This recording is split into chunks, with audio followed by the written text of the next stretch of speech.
नमस्कार दर्शकों, मैं आरएस अग्निहोत्री आप सबका स्वागत करता हूं। दर्शकों, आज हम बात करेंगे साप्ताहिक राशिफल में कन्या राशि वालों के लिए 9 फरवरी से लेकर 15 फरवरी तक का समय कैसा रहने वाला है। इस सप्ताह कौन कौन से ग्रहों का राशि परिवर्तन होगा, ग्रहों के राशि परिवर्तन से कौन कौन से क्षेत्रों में क्या क्या बदलाव देखने को मिलेगा। हम बात करेंगे आपके संपूर्ण क्षेत्रों के बारे में, आपके स्वास्थ्य, धन, शिक्षा, नौकरी, व्यापार, व्यवसाय, लव लाइफ, वैवाहिक जीवन, कंपटीशन, भाग्य, लाभ, हानि, विदेश यात्रा आदि संपूर्ण क्षेत्रों के बारे में विस्तृत चर्चा करेंगे। तो आइए जानते हैं। उससे पहले यह समझिए कि यह फलादेश चंद्र राशि पर आधारित है। नाम राशि के आधार पर भी जान सकते हैं और लग्न राशि के आधार पर भी जान सकते हैं। तो आइए जानते हैं। ये जो आप कुंडली देख रहे हैं, 9 फरवरी से लेकर के 15 फरवरी तक ग्रहों की स्थिति सौर मंडल में इस प्रकार से रहने वाली है। 2 ग्रहों का राशि परिवर्तन होगा। सूर्य 13 फरवरी को पंचम भाव को छोड़कर, मकर राशि को छोड़कर कुंभ राशि में छठे भाव में आ जाएंगे और चंद्रमा जो है इस सप्ताह तुला राशि में, वृश्चिक राशि में, धनु राशि में और मकर राशि में गोचर करते हुए दिखेंगे। मंगल जो है पंचम भाव में मकर राशि में पूरे सप्ताह रहने वाले हैं। सूर्य का 13 तारीख को राशि परिवर्तन हो जाएगा। शुक्र, बुध और राहु ये आपके छठे भाव में ही गोचर करेंगे। शनि आपके सप्तम भाव में और गुरु आपके कर्म के क्षेत्र में, कैरियर के भाव में, और केतु आपके 12वें भाव में गोचर करेंगे। अब जान लेते हैं कि इन ग्रहों का प्रभाव हमारे लिए कैसा रहने वाला है, ये सप्ताह कैसा बीतने वाला है, क्या हमें लाभ मिल सकते हैं, कहां पर हमें सावधानी रखना होगा और क्या हमें उपाय करना चाहिए। सबसे पहले हम बात करेंगे चंद्रमा के बारे में, क्योंकि चंद्रमा सबसे ज्यादा इंपॉर्टेंट है। चंद्रमा का फलादेश ना तो मासिक राशिफल में होता और ना ही त्रैमासिक राशिफल में और ना ही वार्षिक राशिफल में। चंद्रमा का फलादेश सिर्फ होता है तो साप्ताहिक राशिफल में या 1-2 दिन के राशिफल में। क्यों? क्योंकि चंद्रमा 2.25 दिन में राशि परिवर्तन कर जाते हैं और 2.25 दिन में चंद्रमा राशि परिवर्तन करेंगे। तो यदि हम मासिक राशिफल में चंद्रमा का जिक्र करेंगे तो वीडियो बहुत लंबा बन जाएगा और आप कंफ्यूज हो जाओगे। इसीलिए चंद्रमा का फलादेश कोई नहीं करता और चंद्रमा का फलादेश जो है साप्ताहिक राशिफल में होता है, जबकि सभी ग्रहों में से चंद्रमा का प्रभाव सबसे ज्यादा होता है, क्योंकि चंद्रमा 2.25 दिन में 30 डिग्री तक गोचर कर जाता है, जबकि अन्य ग्रहों की यदि हम बात करें तो सालों साल लग जाते हैं।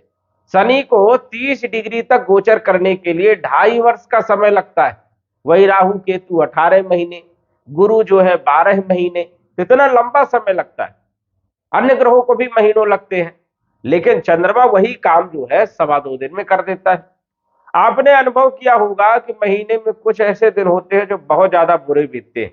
मन डिस्टर्ब रहता है, कामकाज करने में मन नहीं लगता, किसी के साथ बहस हो जाती है या काम खराब हो जाता है। तो ये स्थितियां क्यों बनती है? मन प्रसन्न क्यों नहीं रहता? इसलिए क्योंकि आपकी राशि से चंद्रमा की स्थिति गोचर में कहीं ना कहीं जो है नेगेटिव है। चंद्रमा या तो पाप प्रभाव में है या त्रिकभाव में गोचर कर रहे हैं, और चंद्रमा यदि पीड़ित है तो मन भी पीड़ित रहेगा, क्योंकि चंद्रमा का प्रभाव सीधे मन पर और मस्तिष्क पर पड़ता है। जिस प्रकार चंद्रमा गोचर करेगा उसी प्रकार से हमारा मन भी काम करेगा। चंद्रमा यदि पीड़ित है तो मन भी कहीं ना कहीं डिस्टर्ब रहेगा। तो इस चीज का आपको विशेष तौर पर ध्यान रखना है। चंद्रमा इस सप्ताह कैसे रहेंगे और क्या क्या काम आपके बनने वाले हैं, क्या ये सप्ताह आपके लिए बहुत शानदार बीतेगा या कुछ सावधानी रखना है। 9 तारीख को चंद्रमा धन भाव में गोचर करेंगे तुला राशि में। अब धन भाव में चंद्रमा का गोचर धन तो देते ही देता है, इसमें कोई दो राय की बात नहीं है। देखेंगे कि 8 तारीख और 9 तारीख चंद्रमा जो है तुला राशि में ही रहेंगे और जो कि लाभ के मालिक है, तो कहीं ना कहीं से तो लाभ होगा, इसमें कोई दो राय की बात ही नहीं है। कुटुंब परिवार की स्थिति भी बढ़िया रहने वाली है। बड़े जनों से मुलाकात या बातचीत हो सकती है, सम्मान मिल सकता है। देखा जाए तो कहीं से यदि धन आने वाला था, रुका हुआ था, तो आपको धन जो है 9 तारीख को प्राप्त हो सकता है, या फिर धन से जुड़े हुए काम आपके बन सकते हैं, कोई डील यदि नहीं हो रही थी तो 9 तारीख को कोई डील बन सकती है धन को लेकर के। तो ये स्थिति आपके लिए बढ़िया है। आय के माध्यम आपके बन सकते हैं, आय के लिए योजना बन सकती है कन्या राशि वालों के लिए, कन्या लग्न वालों के लिए। अब यही चंद्रमा 10 तारीख को, 11 तारीख को और 12 तारीख को दोपहर 1:43 तक वृश्चिक राशि में तीसरे भाव में गोचर करेंगे। तीसरा भाव मेहनत का होता, पराक्रम का होता, संघर्ष का होता, कम्युनिकेशन का होता, छोटे भाई बहनों का होता है, यात्राओं का होता है, ग्रीन कार्ड, पासपोर्ट, वीजा इत्यादि का भाव माना जाता है। अब यहां पर चंद्रमा नीच राशि में रहेंगे। कोई भी ग्रह जब नीच राशि में गोचर करता है तो वो अच्छे परिणाम नहीं दे पाता है। तो कहीं ना कहीं जो है 10 तारीख, 11 तारीख और 12 तारीख दोपहर तक का समय ये आपके लिए बढ़िया नहीं है। किन क्षेत्रों के लिए? कोई यदि बड़ी डील कर रहे हो तो नेगेटिव स्थिति बन सकती है, दूसरे पक्ष में फैसला जा सकता है। यात्रा कर रहे हो तो परेशान हो सकते हो। छोटे भाई बहनों के साथ संबंध आपको मजबूत बना करके चलना है। कम्युनिकेशन में भी जो है मजा नहीं आएगा, किसी के साथ यदि बातचीत करेंगे तो वो प्रभाव नहीं बनेगा। वही देखा जाए तो छोटे भाई बहनों के साथ संबंध थोड़ा कहीं ना कहीं खटपिट हो सकती है। कामकाज करने में मन कम लगेगा या गलतियां हो सकती है, कहीं ना कहीं जो है मन डिस्टर्ब रहेगा। तो इस चीज का ध्यान रखना है 10, 11 और 12 दोपहर तक। अब 12 तारीख को दोपहर 1:43 में चंद्रमा धनु राशि में चौथे भाव में आएंगे और मालिक कहां के? लाभ भाव के। लाभ का मालिक सुख भाव में गोचर करेगा तो सुखों में वृद्धि होगी, सुख में लाभ मिलेगा और लाभ से सुख प्राप्ति होगी। तो यहां पर तो एक अच्छी स्थिति है, कहीं ना कहीं धन लाभ होगा। देखा जाए तो ये भाव जो है प्रॉपर्टी का है, प्रॉपर्टी से जुड़े हुए आपके काम बनेंगे। ये जो भाव है ये वाहन का है, तो वाहन खरीद सकते हो, प्रॉपर्टी खरीद सकते हो, क्रय विक्रय कर सकते हो, कंस्ट्रक्शन का काम चालू कर सकते हो। जनता का सपोर्ट अच्छा रहेगा यदि राजनीति में है, माता का स्वास्थ्य अच्छा रहेगा और काम आपके बनेंगे, कैरियर अच्छा रहेगा। तो ये आपके लिए सबसे बढ़िया स्थिति है। 12 तारीख से दोपहर 1:43 से 12 तारीख, 13 तारीख और 14 तारीख तक स्थिति आपके लिए बढ़िया है, कोई भी काम आप कर सकते हो। अब कैरियर के भाव में चंद्रमा की दृष्टि होगी और गज केसरी राजयोग भी बनेगा, क्योंकि गुरु चंद्रमा आपस में दृष्टि पात करेंगे। तो कहीं ना कहीं दृष्टि संबंध से जो है कैरियर में जो है तरक्की मिलेगी। नई नौकरी के लिए स्थिति बढ़िया है। यदि आप जॉब चेंज करना चाहते तो ये समय बढ़िया रहने वाला है। या फिर जो है कंपटीशन इंटरव्यू देने जा रहे हो तो भी समय बढ़िया है। यदि आप व्यापार व्यवसाय कर रहे हो तो भी समय आपके लिए बढ़िया है। कुल मिलाकर के धनु राशि में चंद्रमा का गोचर 12, 13 और 14 ये आपके लिए लाभप्रद है आपके कार्य क्षेत्र में। 15 तारीख को मकर राशि में चंद्रमा आएंगे। यहां पर भी बड़ी शानदार स्थिति है, क्योंकि मंगल चंद्रमा महालक्ष्मी योग बनेगा और चंद्रमा अपनी राशि को देखेंगे भी, तो शानदार स्थिति। यहां पर कोई दिक्कत वाली बातें नहीं है। विद्यार्थियों का मन पढ़ाई लिखाई में ठीक लगेगा, लव लाइफ अच्छी रहेगी, फाइनेंशियल स्थिति और शेयर मार्केट इत्यादि क्षेत्रों से भी लाभ देखने को मिलेगा। तो ये एक अच्छी स्थिति है। वही शत्रु यदि परेशान कर रहे थे तो शांत होंगे या परास्त होंगे। कंपटीशन में सफलता, कर्जे के लिए कहीं ना कहीं धन के स्रोत या कोई योजना ऐसी बनेगी जिससे कर्जा आपका आसानी से चुक सके। और देखा जाए तो नौकरी के लिए भी स्थिति बढ़िया रहेगी। इसके बाद देवगुरु बृहस्पति आपके सप्तम भाव के भी मालिक है, चौथे भाव के भी मालिक है।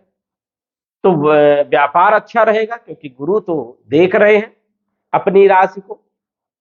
भूमि भवन प्रॉपर्टी के लिए समय बढ़िया है, वाहन के लिए समय बढ़िया है।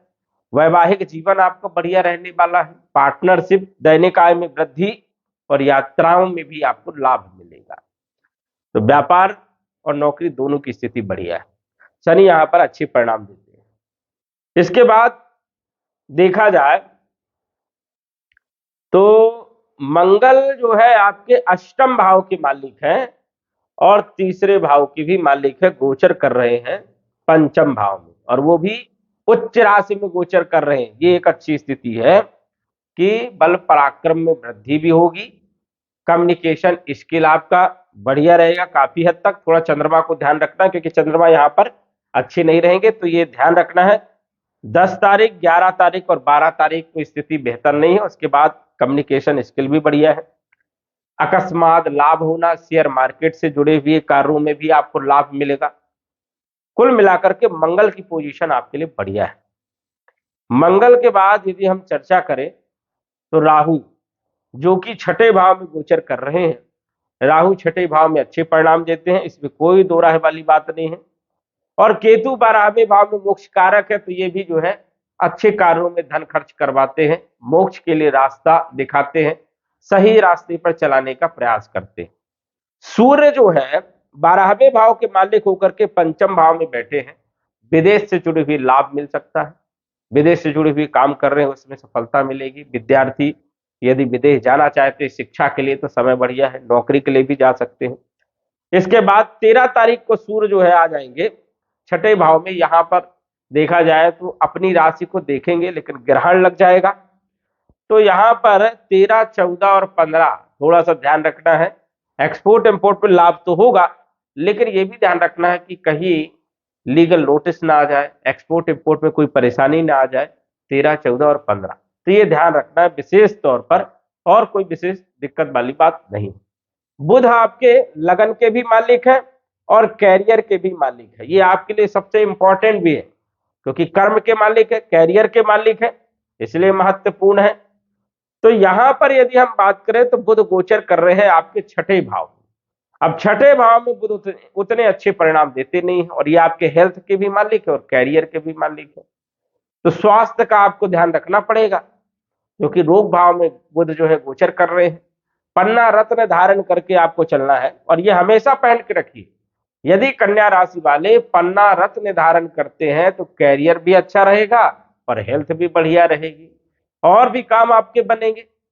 तो पन्ना रत्न आपके लिए जो है बिल्कुल आपको धारण करना चाहिए। यहां पर बुध जो है मिले जुले परिणाम आपको देने का काम करेंगे। स्वास्थ्य पर ध्यान रखना है और नौकरी से जुड़े हुए कार्यों पर भी थोड़ा सा सोच समझ करके डिसीजन लेना है। जल्दीबाजी में कोई डिसीजन आपको नहीं लेना, इस चीज का ध्यान रखना है। अन्यथा जो है बुध की स्थिति छठे भाव में कहीं ना कहीं जो है बुद्धि को भ्रमित करने का काम करती है, क्योंकि राहु भी बैठा है, जड़ दोष यहां बन रहा है। तो यहां पर सलाह लेकर के ही आपको काम करना चाहिए। शुक्र आपके भाग्य के भी मालिक है और धन भाव के भी मालिक है, गोचर कर रहे हैं छठे भाव में। अब छठे भाव में शुक्र तो मिले जुले परिणाम देते हैं, भाग्य का साथ तो मिलेगा और धन की प्राप्ति भी होगी, लेकिन खर्चे भी बहुत रहेंगे, इसलिए खर्चों पर आपको लगाम लगाने की जरूरत है। और राहु के साथ शुक्र जो है चारित्रिक दोष में है, तो स्त्री के साथ जो है स्त्रियों के साथ धोखा ना करे, इस चीज का भी आपको ध्यान रखना है।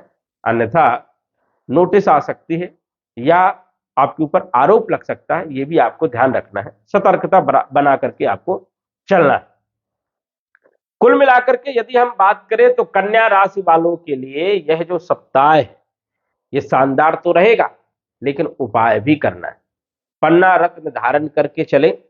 साथ ही साथ जो है सूर्य जो है 13 तारीख से राहु के साथ गोचर में रहेंगे, सूर्य ग्रहण दोष बनेगा, तो सूर्य नमस्कार करें, सूर्य को अर्घ्य दे, हो सके तो सूर्य आदित्य स्तोत्र का पाठ करें, जिससे स्थिति बेहतर होगी और आपको अच्छे लाभ भी मिलेंगे। जो जो तारीखें हमने आपको बताई है उन तारीखों में यदि आप काम करोगे तो सफलता आपको जरूर मिलेगी। तो दर्शकों, आज बस इतना ही। धन्यवाद। यदि आप अपनी कुंडली का विश्लेषण घर बैठे करवाना चाहते हैं तो दिए गए व्हाट्सएप नंबर से संपर्क करें। साधारण फीस जमा करके आप अपनी कुंडली का विश्लेषण फोन के माध्यम से घर बैठे ही करवा सकते हैं और जान सकते हैं अपने भूत, भविष्य और वर्तमान के बारे में। धन्यवाद। WhatsApp number 9479893911।